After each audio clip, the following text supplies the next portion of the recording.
AAA gun safety with your tip of the week, locks and revolvers.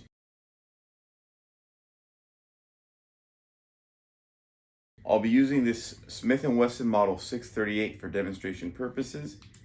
It is safe and clear. I'll also be using the speed loader with dummy rounds for the same reason. I'm a big fan of the revolver for both advanced shooters and novice shooters. Novice shooters especially. They're very simple to use and very simple to clear in terms of assessing their safety status. One of the best ways to keep revolvers safe is with the use of a padlock. Most modern guns today come with this type of lock. They'll get the job done, but I'm not a big fan. They come with this small key, kind of hard to get in there. They're generally cheaply made and not the easiest thing to use.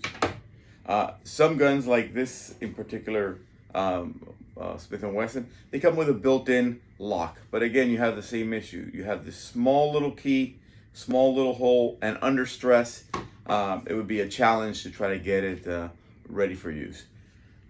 I like an old-fashioned simple padlock. The important part is to get one with a large key, or better said, a large head of the key. That gives you more purchase when it's time to use, and it's a little easier to find. Slip it in and you're good to go. Now, how do you use it? Well, very simple. You take your lock, you put it on the frame of the revolver, and you close it, and that's it. Now, it's impossible to close the cylinder, so then it's impossible to shoot. One of the nice things about having the padlock is that you can actually keep rounds in the cylinder. You can't use it, but should you have a reason to access your gun, very easy to get it in battery quickly. If you want to take an extra precaution and leave it unloaded, that's no issue. I would recommend that you get a speed loader and have it at the ready. Again, it introduces another step, but safety is all about a continuum. How fast do you want to get to your gun? How safe do you want to make it? In this case of a separate speed loader and gun, you've got 2 steps before you can make the gun active. You have to take off your lock, and then you have to load it with your speed loader. But again, if you practice, you can do it in a few seconds. Under stress may take you longer. That's the importance of practicing.